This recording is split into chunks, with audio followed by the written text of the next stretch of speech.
जय श्री राम। केवट उन लोगों को कहा जाता था जो अपने नाव में बिठाकर लोगों को नदी पार करवाते थे। जब भगवान राम अपनी पत्नी सीता एवं भाई लक्ष्मण के साथ 14 वर्ष के लिए वनवास पर निकले तो रास्ते में उनकी भेंट अपने मित्र निषाद राज से हुई। भगवान राम को गंगा पार करवाने के लिए निषाद राज एक केवट को बुलाते हैं। वो केवट भगवान राम को भली भांति जानता था एवं नित्य अपनी पत्नी समेत उनकी पूजा करता था। जब उसने अपने सामने स्वयं भगवान को सहायता मांगते देखा तो उसने समझदारी से काम लिया।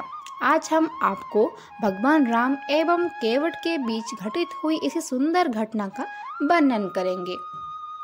जब निषाद राज ने केवट को कहा कि वो अपनी नाव में भगवान राम को और माता सीता एवं लक्ष्मण सहित गंगा पार करवा दे तो केवट ने मना कर दिया।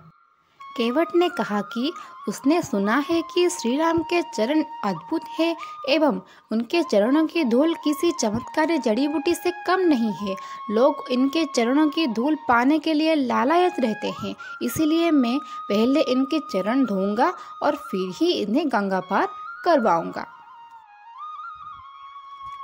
केवट के द्वारा यह हठ किए जाने पर निषाद राज एवं लक्ष्मण क्रोधित हो गए, किंतु भगवान श्री राम केवट का आशा समझ गए थे।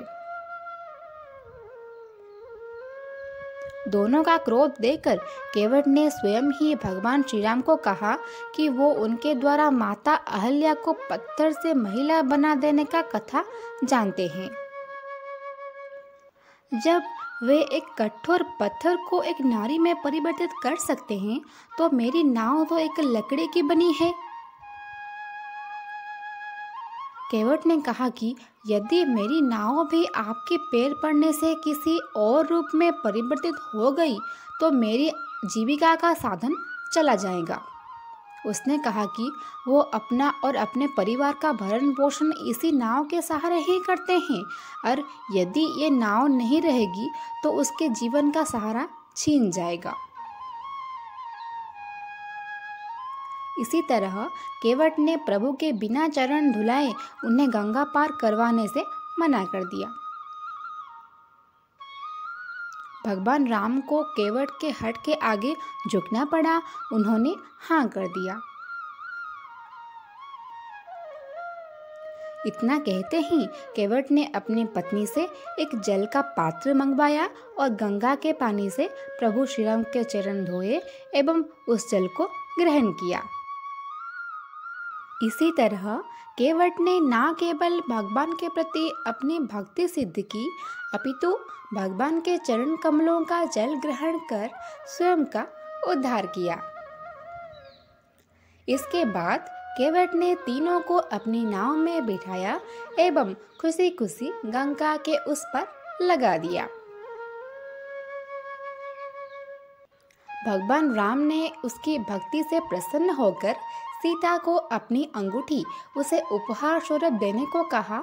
माता सीता ने अपनी अंगूठी निकालकर केवट को देनी चाहिए, लेकिन केवट ने उसे लेने से मना कर दिया।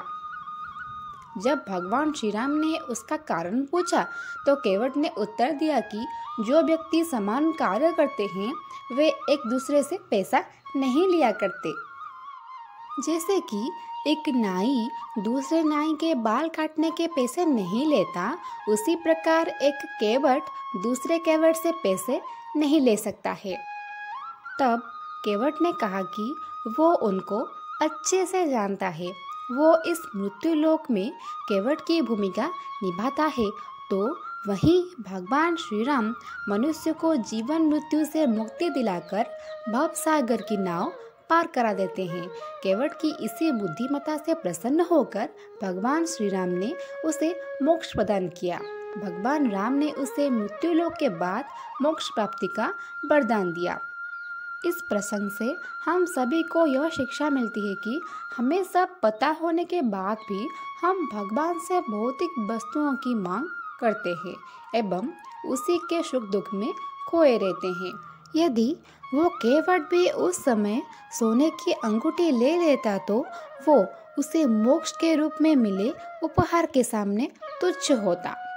इसीलिए अपने जीवन में भगवान से सुख, शांति एवं जीवन को सफल बनाने की कामना करें, ना कि भोग विलासों की।